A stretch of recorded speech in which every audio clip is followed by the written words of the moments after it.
വിശുദ്ധ കുർബാനയിൽ അപ്പവും വീഞ്ഞും ഉപയോഗിക്കുന്നതിൻ്റെ കാരണം എന്തായിരിക്കാം? ഈശോ തൻ്റെ അന്ത്യത്താഴ വേളയിൽ വിശുദ്ധ കുർബാന സ്ഥാപിച്ചപ്പോൾ അപ്പവും വീഞ്ഞും ഉപയോഗിച്ചുകൊണ്ടാണ് വിശുദ്ധ കുർബാന സ്ഥാപിച്ചത്. അപ്പം കൈകളിൽ എടുത്തുകൊണ്ടാണ് ഈശോ പറഞ്ഞത്, ഇതെൻ്റെ ശരീരമാകുന്നു, നിങ്ങൾ വാങ്ങി ഭക്ഷിക്കുവനെന്ന്. അതുപോലെ കാസയിൽ വീഞ്ഞെടുത്ത് ഈശോ പറഞ്ഞു, ഇതെൻ്റെ രക്തമാകുന്നു, നിങ്ങൾ വാങ്ങി കുടിക്കുവിൻ. തൻ്റെ അന്ത്യത്താഴ വേളയിൽ ഈശോ ഉപയോഗിച്ച അതേ പ്രതീകങ്ങളാണ് വിശുദ്ധ കുർബാനയിൽ നാം ഇന്ന് ഉപയോഗിക്കുന്നത്. അപ്പം ദൈവത്തിൻ്റെ തന്നെ പ്രതീകമാണ്. കാരണം ദൈവമാണ് മനുഷ്യ ജീവിതത്തെ പരിപോഷിപ്പിക്കുന്നത്. മനുഷ്യജീവൻ ദൈവത്തിൽ നിന്നുള്ള പരിപാലനം ഏറ്റുവാങ്ങിയാണ് വളർന്നു വരുന്നത്. അപ്പമെടുത്ത് വാഴ്ത്തുമ്പോൾ ദൈവത്തെ തന്നെ സ്തുതിക്കുന്നതിന് തുല്യമാണ്.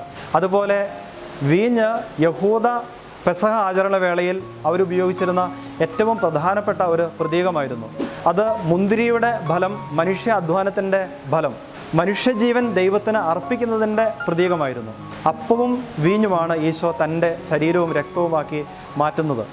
അങ്ങനെ ക്രിസ്തുവിൽ നിന്ന് ലഭിച്ച പാരമ്പര്യമനുസരിച്ച് വിശുദ്ധ കുർബാനയിൽ അപ്പവും വീഞ്ഞും എന്നുള്ള പ്രതീകങ്ങൾ ഉൾച്ചേർക്കപ്പെടുന്നു.